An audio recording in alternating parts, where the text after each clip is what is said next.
Assalamualaikum warahmatullahi wabarakatuh. Bismillah, alhamdulillah, wassalatu wassalamu ala rasulillah amma ba'dah. Hadratal muktaramin, para alim, kaum muslimin muslimat rahimakumullah. Alhamdulillah, pada kesempatan kali ini saya akan membacakan hasil keputusan musyawarah yang membahas tentang hukum-hukum yang sering terjadi di masyarakat. Alhamdulillah, ini sudah ada beberapa pertanyaan yang sudah bisa terjawab. Pertanyaan yang pertama, bolehkah mengusir orang yang selesai makan atau minum di warung? Ini ada orang yang sedang jajan di warung, dia itu sudah selesai makan dan sudah selesai minum, terus diusir. Itu boleh apa tidak? Jawab, tidak boleh, kecuali bagi pemilik warung. Jadi kalau orang lain yang mengusir itu tidak boleh, tapi kalau yang mengusir itu yang pemilik warung, misalkan pengunjungnya banyak, sedangkan orang yang sudah makan itu tidak mau pergi, langsung yang pemilik warung itu boleh mengusirnya.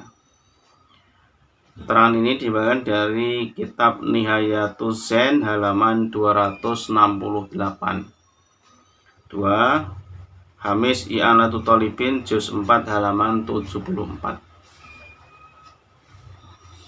Soal yang kedua, dengan pertimbangan menyesuaikan pada lingkungan, sebuah masjid yang masih kokoh dipugar dan bahan bangunannya diganti dengan yang baru, sedangkan bekas genting atau tekel kuno dibiarkan saja di samping masjid, padahal masih bisa difungsikan tetapi tidak layak. Pertanyaan, apa tindakan yang harus dilakukan oleh panitia pembangunan sehubungan dengan barang bekas tersebut? Jawab, yang harus dilakukan oleh panitia pembangunan adalah 1. Menyimpan bekas bongkaran tersebut bila masih dibutuhkan masjid dan masih berfungsi. 2. Bila tidak, boleh digunakan untuk membangun masjid lain. 3. Bila tidak ada masjid yang membutuhkan, maka digunakan pada wakaf lain seperti pesantren, madrasah, dan lain-lain. Pertanyaan yang kedua, bagaimana andaikan tekel bekas tersebut dibuat lantai jeding atau WC masjid? Jawab, tidak boleh, kecuali bila tidak ada masjid lain yang membutuhkan. Pertanyaan ketiga, adakah qaul yang memperbolehkan untuk menjual barang bekas masjid tersebut? Jawab, ada. Jadi ada qaul yang membolehkan untuk menjual barang bekas dari masjid. Keterangan ini diambil dari kitab 1 Fatwa Ibnu Hajar Al-Haytami juz 3 halaman 288. 2. Kitab I'anatul Thalibin juz 3 halaman 181 sampai 182. 3. Kitab Jairumi ala Syarh al-Manhaj juz 3 halaman 212. Yang keempat, Hawasi Sarwani juz 6 halaman 283. Yang kelima, Nasil Warid fi Hukmi Tajdidil Masjid 6. Mizan Kubro halaman 228. Soal berikutnya, bolehkah mewakafkan lantai nomor 2 dari rumah yang bertingkat untuk dijadikan masjid? Jadi ini ada rumah bertingkat, entah rumah tingkat 2, rumah tingkat 3, terus yang tingkat duanya itu diwakafkan menjadi masjid, itu hukumnya boleh apa tidak? Jawab boleh. Keterangan ini diambilkan dari kitab I'anatul Thalibin dan hamisnya juz 3 halaman 159.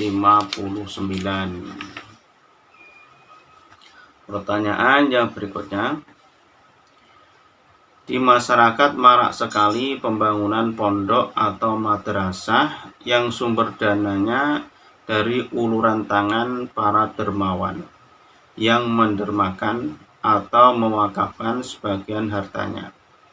Dan terkadang bangunan tersebut dibangun di atas tanah yang berstatus hak milik.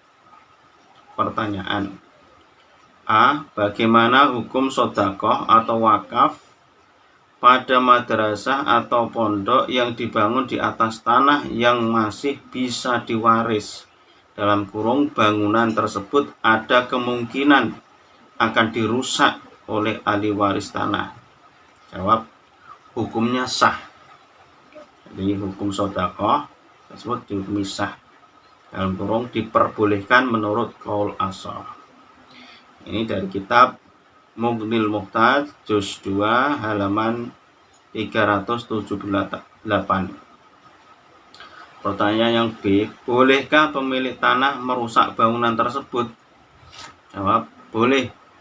Namun apabila pembongkaran tersebut dilakukan tanpa izin dari pengurus yayasan atau pihak yang berwenang, maka pemilik tanah wajib mengganti kerugian akibat berkurangnya nilai bangunan tersebut.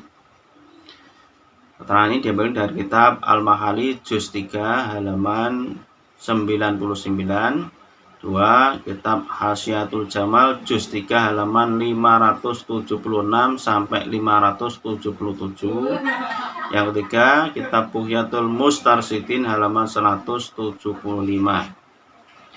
Pertanyaan yang ketiga, seandainya boleh dirusak oleh ahli warisnya, bagaimana solusi amal jariyahnya?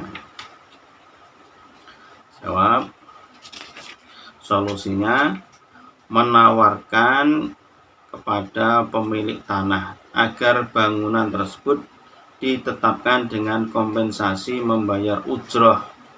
Kalau mereka tetap menghendaki untuk membongkarnya, maka status bongkaran tersebut tetap menjadi wakofan apabila masih bisa dimanfaatkan searah dengan tujuan wakif.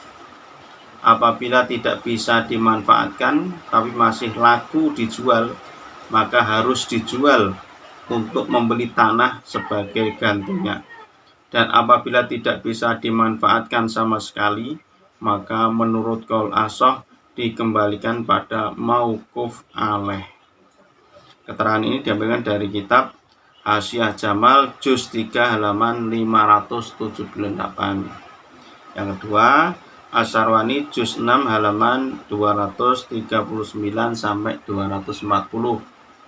Yang ketiga, kitab Bughyatul Mustarsyidin halaman 175.